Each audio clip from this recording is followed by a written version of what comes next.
Hey guys, welcome to Learn Turkish with Jamie. In this episode, we're going to learn about possession. Dersimize başlayalım. So the possessive in Turkish is a relationship between two or more words that signifies ownership.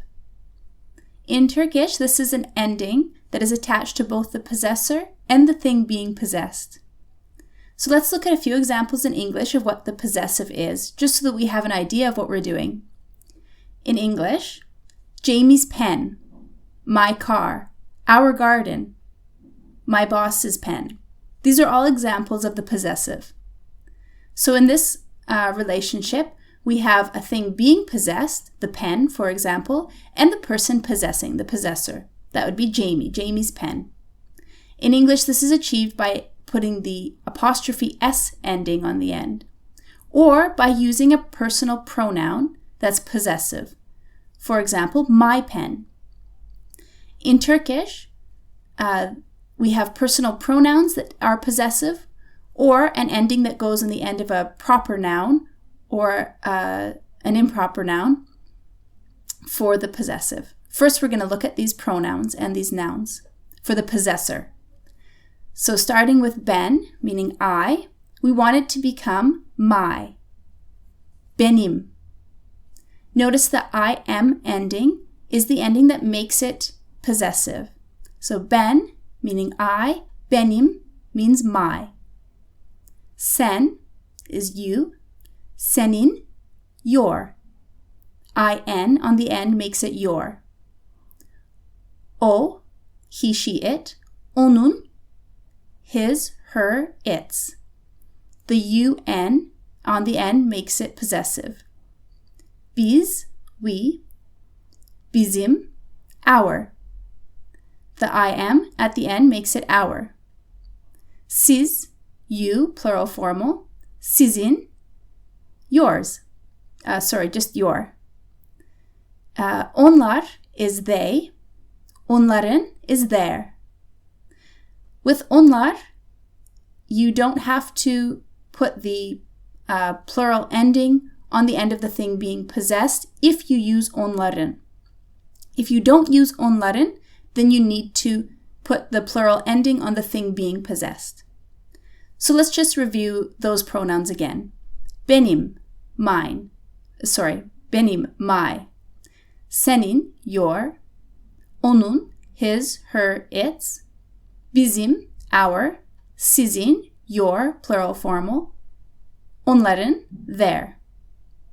If you wanted to put the plural ending on the end of a proper or improper noun, it would take the same ending as the third person, he, she, it. So let's take the name Ömer, for example. Ömer becomes Ömer'in. So this is Ömer's. Fatma, this is a woman's name. Fatma becomes Fatma'nın. So the difference between these two is that there's an N, which is a buffering consonant, because Fatma ends in the vowel. If it ends in a vowel, you put the buffering consonant N in between. Don't forget about vowel harmony as well. This ending will change. The vowel changes according to four-way vowel harmony. So in the example Ömer, because it ends in an E, the vowel on the ending is a dotted I, Ömer'in. In the example Fatma, because the the name ends in the letter A, the vowel becomes an undotted I, Fatma'nın.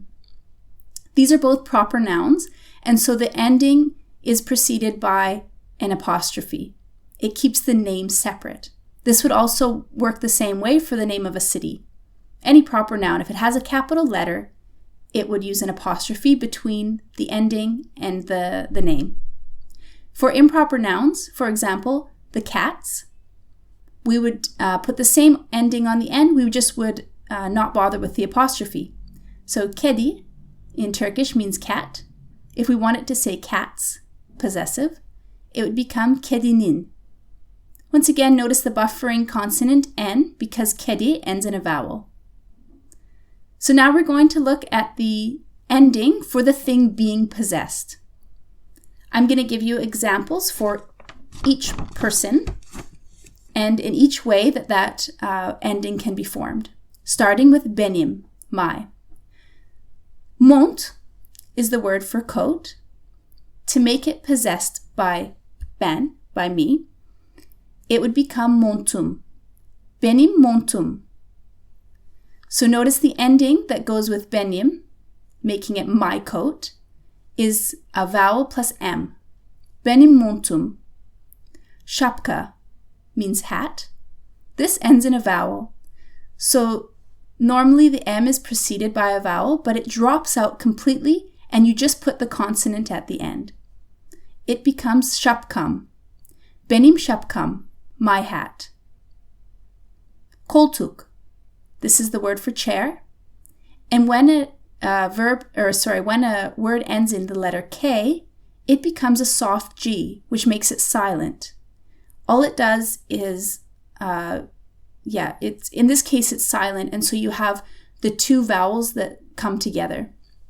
So we have benim koltuğum, and then we have the personal ending for the thing being possessed, and it's the vowel plus M. The vowel, changing according to vowel harmony, becomes a U because the last vowel in koltuğum is a U. So it would become koltuğum. That K has become a soft G unpronounced. Benim koltuğum, my chair. Let's do your, senin. Tişört, the word for t-shirt, becomes senin tişötün. The personal ending, the possessive personal ending that goes with your, is a vowel plus N.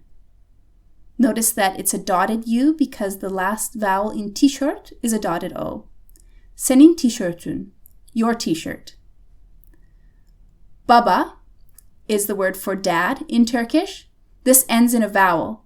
And so the vowel that normally precedes the letter N will just drop off and it becomes senin baban. Senin baban, your dad. Yemek. This is the word for food. It's also the verb to eat, but according to context, we know which one it is. In this case, it's going to be food. So yemek, food. This ends in the letter K, so this is going to become a soft G again. Senin yemeğin. We have the dotted I because the last vowel in yemek is an E, and we have the K becoming a soft G, followed by in, which is the personal ending that goes with your. Senin yemeğin, your food. Now for his, her, its. Onun. Saç, this is the word for hair. The ending that goes with onun is just the straight vowel, and that vowel will be one of the four-way vowels. Undotted I, undotted U, dotted U. Saç has the vowel A, and so it becomes saçı. Onun saçı, his hair. Anne, this is the word for mom. It ends in a vowel.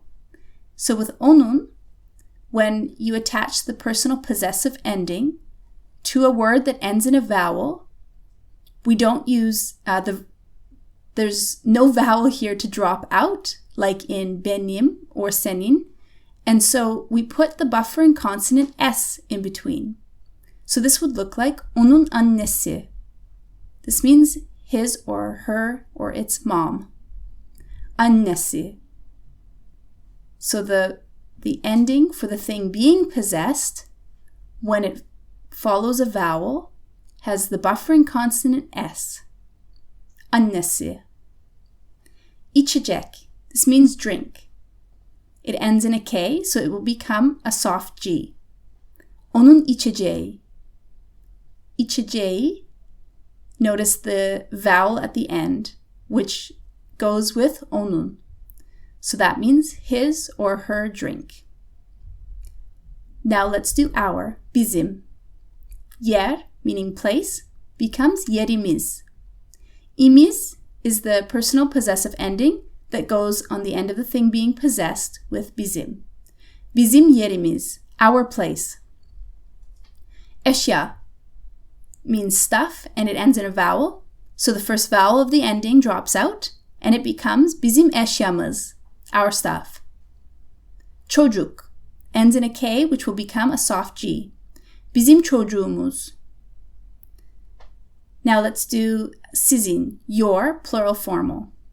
Telefon, the word for phone, becomes sizin telefonunuz. So the ending that goes with sizin is unuz. Those vowels will change, of course. Sizin telefonunuz.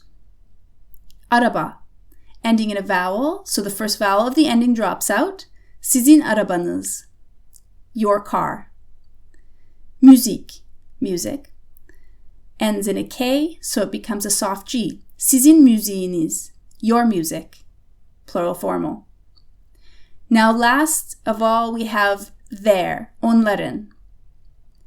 Now, because we don't want to repeat the plural ending, if you use onların, you will not put the plural ending on the end of the thing being possessed. It will look the same as the third person onun, as the thing being possessed. So, şey means thing. Onların şeyi. Onların şeyi. Notice how it just takes the vowel ending the same way that onun saçı did.